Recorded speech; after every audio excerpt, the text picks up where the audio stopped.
Back to our channel Success with English by Lalasa. We are in super series. Today I am going to explain you few idioms. Idioms అండి వీటిని తెలుగులో మనం జాతీయాలు అని పిలుస్తాము. అలాంటి జాతీయాల గురించి మనం ఇప్పుడు సూపర్ సిరీస్ డే 5 క్లాస్లో మనం తెలుసుకోబోతున్నాం. Let's get.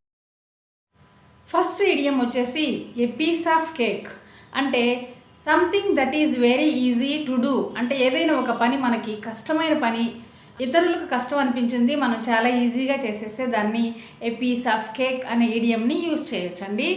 Example, exams are a piece of cake to me. జనరల్గా పిల్లలందరూ ఎగ్జామ్స్కి చాలా భయపడుతూ ఉంటారు, బట్ నాకు మాత్రం ఎగ్జామ్స్ అంటే చాలా ఈజీ అనమాట. అసలు ఎలాంటి టెన్షన్ పడను.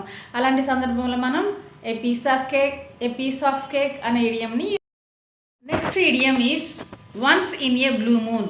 ఈ ఇడియంని మనం ఎప్పుడు యూజ్ చేస్తామంటే something that is not happen often. ఏదైనా ఒక పని ఫ్రీక్వెంట్గా జరగకుండా అప్పుడప్పుడు జరుగుతూ ఉంటుంది కదండి, అలాంటి పనిని గురించి చెప్పే సందర్భంలో once in a blue moon అనే ఇడియంని మనం యూజ్ చేస్తాం. For example, I get a chance of watching cricket match once in a blue moon. నేను ఎప్పుడో ఒకసారి మాత్రమే క్రికెట్ మ్యాచ్ని వాచ్ చేసే ఛాన్స్ అనేది నాకు వస్తుంది. Next idiom is under the weather. Feeling sick or unwell. మనకి ఆరోగ్యం బాగోనప్పుడు, కొంచెం అనారోగ్యంగా ఫీల్ అవుతున్నప్పుడు మనం అండర్ ద వెదర్ అనే ఇడియంని యూజ్ చేయొచ్చండి. For example, I'm sorry today I can't come to work because I am under the weather. Next idiom costs an arm and a leg. Costs an arm and a leg when it is too much expensive. ఏదైనా ఒక వస్తువు కానీ ఏదైనా చాలా costly, ఎక్కువ ధర పలుకుతున్నప్పుడు, దాన్ని మనం కొనలేని స్థితిలో ఉన్నప్పుడు ఆ ఇడియంని మనం యూజ్ చేయొచ్చు. The cost of this dress costs an arm and a leg. ఈ డ్రెస్ కొనాలని ఉంది కానీ కొనడానికి నా దగ్గర తగినన్ని మనీ లేవు. అలాంటప్పుడు మనం costs an arm and a leg అనే ఇడియంని యూజ్. నెక్స్ట్ ఇడియం వచ్చేసి బైట్ ద బుల్లెట్. దీన్ని మనం ఎప్పుడు యూజ్ చేస్తాము అంటే to describe a difficult or painful situation with courage. ఏదైనా ఒక బాధాకరమైన సంఘటనని ధైర్యంగా, ఎలాంటి ఇబ్బంది లేకుండా డిస్క్రైబ్ చేయాల్సిన, అంటే వివరించి చెప్పే సందర్భంలో మనము బైట్ ద బుల్లెట్ అనే ఇడియంని యూజ్ చేయొచ్చు. For example, poor operators may be forced to bite. Next idiom is cutting the corners.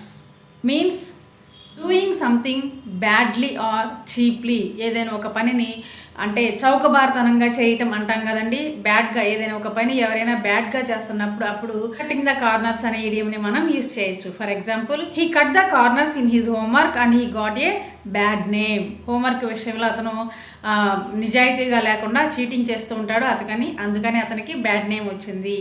అందుకోసం అతనికి బ్యాడ్ నేమ్ వచ్చింది. Next idiom is in the same boat. ఇది మనం ఎప్పుడు యూజ్ చేస్తామంటే to be in the same situation like other person. మనము and మనతో పాటు ఎవరైనా వేరొక వ్యక్తి, ఇద్దరము ఒకే సేమ్ సిచ్యువేషన్లో, అది హ్యాపీ కావచ్చు, సాడ్ కావచ్చు, సేమ్ సిచ్యువేషన్లో ఉన్నప్పుడు మనం ఇన్ ద సేమ్ బోట్ అనే ఇడియంని యూజ్ చేస్తాం. For example, everyone got too much of work, we're all in the same boat. మా ఆఫీస్లో వచ్చేసే మాకందరికీ వర్క్ అనేది సేమ్గా షేర్ చేశారు, కాబట్టి మేమందరము ఒకే బోట్లో ఉన్నట్లు. సో ఈ విధంగా మనం ఇడియమ్స్ని ఈజీగా యూజ్ చేయొచ్చండి. అంటే పెద్ద పెద్ద సెంటెన్సెస్ని యూజ్ చేసే బదులు సింపుల్గా 1 or 2 వర్డ్స్తో, ఒక స్మాల్ ఫ్రేజ్తో మనం ఆ సెంటెన్స్ని చెప్పొచ్చు అనమాట. నార్మల్గా మాట్లాడే కన్నా ఇడియమ్స్ ద్వారా చెప్తే బాగుంటుంది. బాగుండటం అంటే ఏంటంటే మనకి ఇంగ్లీష్ మీద బాగా నాలెడ్జ్ ఉంది అని ఎదుటివారికి అర్థం. కాబట్టి మీరు కూడా ఈ రోజు నుండి ఇంగ్లీష్లో మాట్లాడేటప్పుడు ఇడియమ్స్ని యూజ్ చేస్తారు కదండి. సో మరికొన్ని ఇడియమ్స్తో నేను ఇంక మరొక్కసారి వీడియో చేస్తానండి. ఇవే కాకుండా ఇంకా చాలా ఉన్నాయి. ఆ ఇడియమ్స్తో నేను ఇంకొక వీడియో చేస్తాను.